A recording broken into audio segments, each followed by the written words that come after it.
Que a Zona Franca de Manaus enfrenta dificuldades nos últimos anos, a gente já sabe. Mas o que chamou a atenção essa semana foi a força que o agronegócio tem demonstrado aqui no Amazonas. Um estudo sobre o Produto Interno Bruto em todo o Brasil mostrou que aqui no estado o PIB foi puxado para cima pelo bom desempenho do primeiro setor. O estudo de projeção do Produto Interno Bruto feito pelo Banco Santander mostra que a agropecuária no estado apresentou um aumento de fechamento deste ano em 7,2%.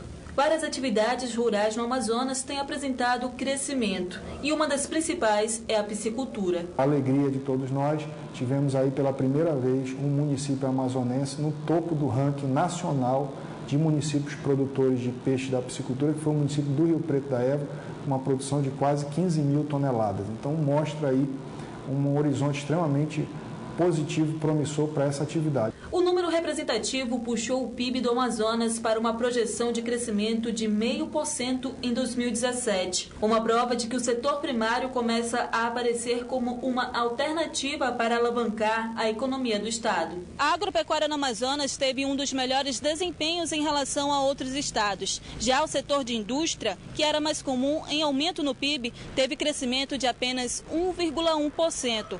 Um resultado que não anima muito a classe empresarial. Mas o resultado reflete uma esperança, já que existe uma melhoria em comparação ao ano anterior. Esperamos que continue assim, mas nós temos que ter cautela, nós temos que ter pé no chão, porque as coisas ainda não estão claras, ainda estão um pouco nebulosas. Ainda de acordo com o presidente da Federação da Agricultura e Pecuária do Amazonas, a tendência é que esse setor cresça cada vez mais, o que é positivo para a economia do Amazonas, pois agrega emprego e renda. Extremamente positivo, né? E mostra que o Amazonas tem capacidade de interiorizar sua economia, diversificar sua economia, diminuir a dependência da Zona Franca de Manaus. As exportações, por exemplo, são maiores que da indústria, como reconhece o vice-presidente da Federação de Indústrias do Estado do Amazonas. O agronegócio está voltado para o mercado externo, ou seja, exportação, porque nós exportamos muita matéria-prima, que são minérios, e exportamos também alimentação, que é a soja, esses outros produtos derivados da área agrícola.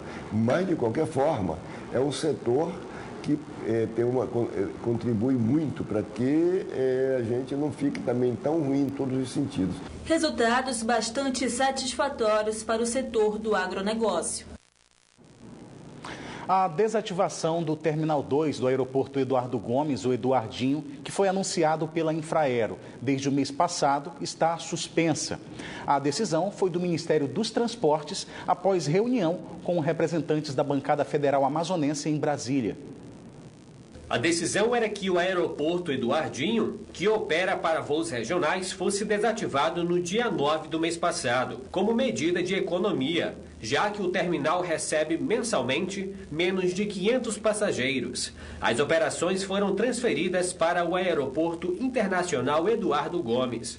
Mas na tarde desta terça-feira, deputados e senadores do Amazonas se reuniram com o ministro dos Transportes e com o presidente da Infraero para tratar sobre o destino do aeroporto, que está prestes a ser privatizado. A bancada que representa o Estado em Brasília destacou que é preciso encontrar soluções para que não prejudique os trabalhadores que temem desemprego, os passageiros e as companhias aéreas que atuam no Estado. O projeto prevê que o Terminal 2 se transforme em um centro de compras. Após a conversa, Maurício Quintela disse que vai reavaliar a situação do Eduardinho e que os voos regionais estão mantidos no Terminal 2. A Polícia Civil apresentou hoje o homem acusado de ser o atirador do salão de beleza que matou o maquiador João Felipe no final do mês passado. As investigações apontam que a ordem para a execução do jovem partiu de dentro do presídio. A motivação ainda é desconhecida. Foi de dentro da unidade prisional do Puraquequara, em Manaus, que saiu a ordem para matar o cabeleireiro e maquiador João Felipe de Oliveira, segundo a Polícia Civil do Amazonas. O mandante é um traficante identificado como José Mateus da Costa Vieira, conhecido como Sapo, ligado à facção criminosa Família do Norte, a FDN. O que chamou a atenção da polícia é que o presidiário, inclusive, responde pelo assassinato de uma irmã de João Felipe, que na época desse crime era menor de idade e presenciou a execução da própria irmã em uma parada de ônibus. Foi na área do Mauazinho, na capital, já chefiada pelo narcotraficante João Branco. Os delegados que cuidam do caso afirmaram que ainda não poderiam informar a motivação para a morte do maquiador, ocorrida no dia 30 de agosto.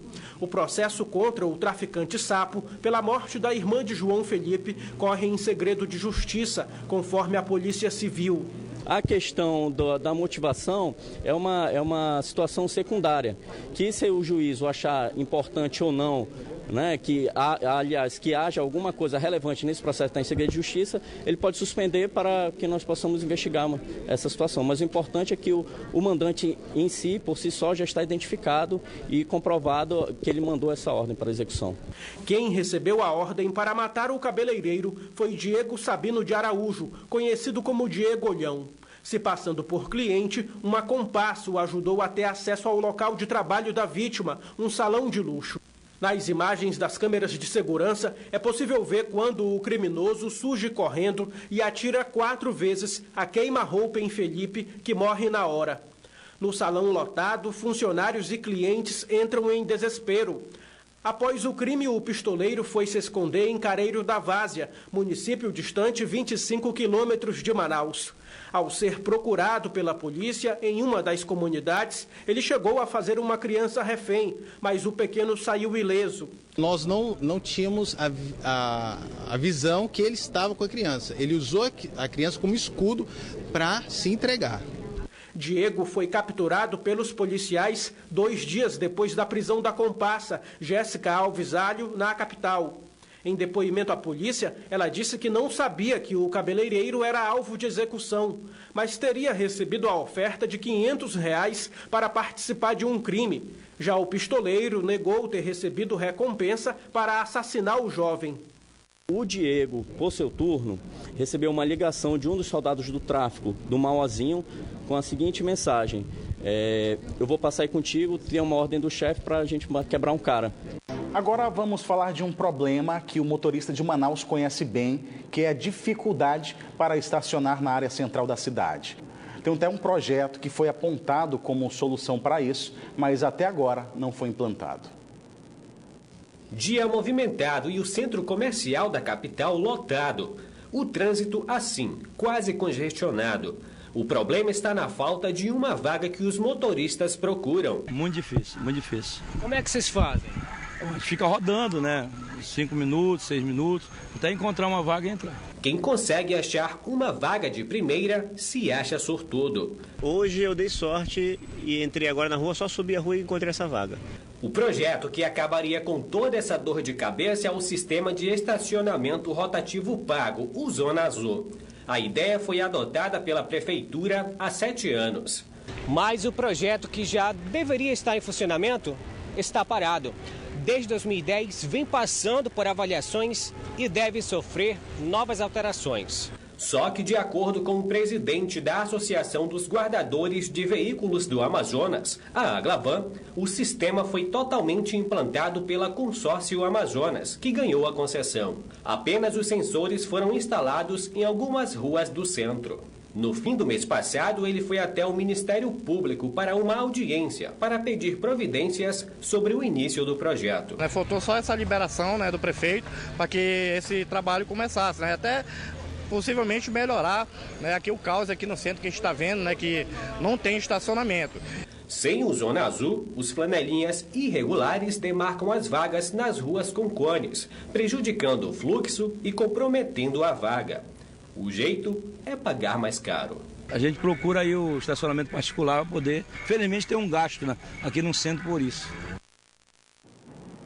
Aí você pensa, eu já não vou no centro fazer compras, prefiro ir no bairro. Aí encontra outro problema, como no caso dos moradores do bairro Amazonino Mendes, na zona leste de Manaus, mais conhecido como Mutirão.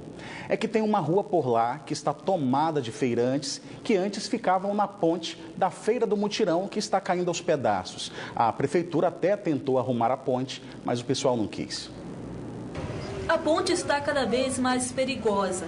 A impressão que se tem é que pode cair a qualquer momento. Para continuar as vendas, esses feirantes tomaram parte da Avenida Itaeté, no bairro Amazonino Mendes, conhecido como Mutirão, zona leste de Manaus. E a entrada de algumas lojas foram bloqueadas. Os lojistas que preferem não mostrar o rosto estão se sentindo prejudicados. Não está passando fluxo de carro na ponte, entendeu? Atrapalha em termos de... as bancas estão muito coladas uma na outra, não tem como a gente trazer a nossa mercadoria, entendeu? Não tem como a distribuidora vir deixar a mercadoria até nós aqui, então nós estamos sendo prejudicados em termos disso. Lojas já foram saqueadas e roubadas durante a noite, durante o dia não tem nenhum policiamento, tanto é que tem acidente de moto, o motoqueiro foge ileso sem prestar socorro, tem povo que bate carteira, tem comércio de roubo de celular, tem aqui na feira, porque dificulta a entrada da polícia e não entra também, né? Os feirantes estão aqui desde janeiro deste ano e alegam que não tem lugar melhor para ficar. Sim, a saída foi ter que vir mais para cá, após o desabamento das bancas, foi ter que vir mais para cá. Só que o nosso movimento caiu muito, então a gente está deixando de vender bastante, as pessoas temem vir para cá por causa da ponte. Nós estamos aqui há muitos anos aqui e essa ponte já é a segunda vez que já aconteceu esse acidente aí. Praticamente quase morrem pessoas aí e eles não fizeram nada. Por meio de nota, a Secretaria Municipal de Infraestrutura diz que essa ponte foi interditada para que fosse demolida. Porém, no dia que estava prevista a demolição, os próprios moradores do bairro fizeram uma manifestação para impedir. A nota segue dizendo que a Seminf já tinha comprovado a necessidade de intervenção, mas somente após o desmoronamento do Gabião, os moradores compreenderam a necessidade da demolição.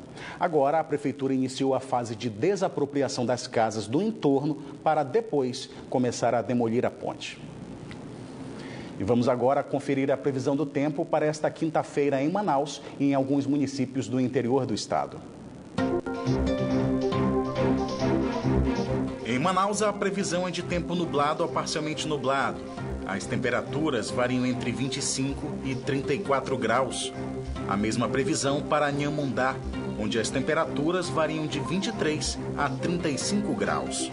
Em Eirunepé, a previsão é de tempo encoberto a nublado com pancadas de chuva, mínima de 22 e a máxima de 35 graus. E em Coari, a previsão é de tempo nublado a parcialmente nublado, mínima de 23 e a máxima 35 graus. A Universidade do Estado do Amazonas, por meio da Universidade Aberta da Terceira Idade, está com mais de 300 vagas abertas para cursos e oficinas gratuitas. Ao todo, são 370 vagas para oficinas e cursos livres gratuitos que serão ministrados no segundo semestre de 2017 na Universidade Aberta à Terceira Idade, UNAT, da Universidade do Estado do Amazonas. Quem vai dar os detalhes é a Estela Torres, coordenadora de extensão da UEA. Quais são as modalidades de cursos oferecidos? Bom, então as modalidades são treino funcional, ginástica ritmada, dança, alongamento e exercitando o equilíbrio. São atividades físicas, portanto, todos os cursos são da área da atividade física. Como a gente vê, as inscrições já estão sendo realizadas aqui. Isso, as inscrições já começaram, né? Para você fazer a sua inscrição, você precisa trazer a xerox do seu RG, do comprovante de residência, do seu CPF, uma foto 3x4 e 1 quilo de alimento não perecível, porque a nossa matrícula é solidária. As pessoas podem comparecer aqui na UNAT, no bairro Cachoeirinha, na Avenida Carvalho Leal. Exatamente, as inscrições estão acontecendo na Escola de Saúde da UEA, na Cachoeirinha, no terceiro andar do prédio anexo, que é onde fica a nossa sede aqui da UNAT. Quando começam as aulas? Todas as atividades começam a partir de segunda-feira. E você pode escolher os horários, portanto, algumas acontecem pela parte da manhã e outras pela parte da tarde. Está certo, obrigado pelas informações. Tiago Gonçalves, para o Band Cidade. Os primeiros 10 dias do mês de setembro foram tímidos para o comércio devido à Semana da Pátria. Mas com criatividade e a expectativa de injeção de mais de 100 milhões de reais na economia, com o pagamento de parte do 13º salário dos servidores estaduais e de abono dos professores, esse mês ainda pode fechar no azul. Na primeira semana do mês de setembro, os feriados da pátria caíram emendados com o fim de semana. Para quem pôde viajar, isso foi ótimo, mas os comerciantes de Manaus sentiram o movimento cair. Esta ótica chegou a registrar queda de 5% nas vendas nos primeiros 10 dias do mês de setembro. Não tem como dizer assim que vai aumentar o índice de compra, os clientes vão às lojas que não vai passar nas lojas. Esta loja de calçados também sentiu a redução no movimento de clientes. O feriado da Semana da Pátria não foi tão bem quanto a gente esperava, né? A gente esperava que o povo viesse mais, até porque a gente depende muito dos feriados. A queda nas vendas tem preocupado tanto os comerciantes de Manaus que este shopping, que fica na zona centro-sul da cidade, criou uma campanha especial para festejar o Dia do Cliente, comemorado neste dia 15 de setembro. A ideia é atrair a clientela neste mês que teve tantos feriados e poucas datas comemorativas que possam alavancar as vendas. Qualquer cliente que vier ao Milênio Shopping, registrar uma foto, postar, marcar o shopping e dizer o porquê que ele é cliente do Milênio, automaticamente ganha um brinde. A meta do comércio é fechar o mês de setembro no azul, revertendo os efeitos negativos da Semana da Pátria. Para que isso aconteça, o comércio deve contar ainda com uma forcinha extra. É que esta semana o governo do Amazonas deve injetar mais de 100 milhões de reais na economia com a parcela do 13º e com parte do abono salarial dos professores da rede estadual de educação. Querendo sempre dispor para os nossos clientes maneiras que eles possam consumir, e eles só consomem tendo dinheiro, certo? O dinheiro é o que move. Então essa injeção com certeza é muito interessante para nós. A tendência é que esse mês de setembro não apenas feche no azul, como também seja a porta de entrada para as estratégias de venda para o fim de ano, que já começam a ser planejadas esse mês. O Band Cidade fica por aqui, mas continua na internet, onde você pode acompanhar outras notícias nas redes sociais, Facebook e Twitter da Band Amazonas.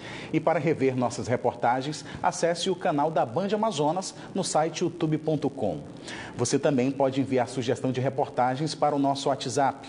O número é o 99205-1478.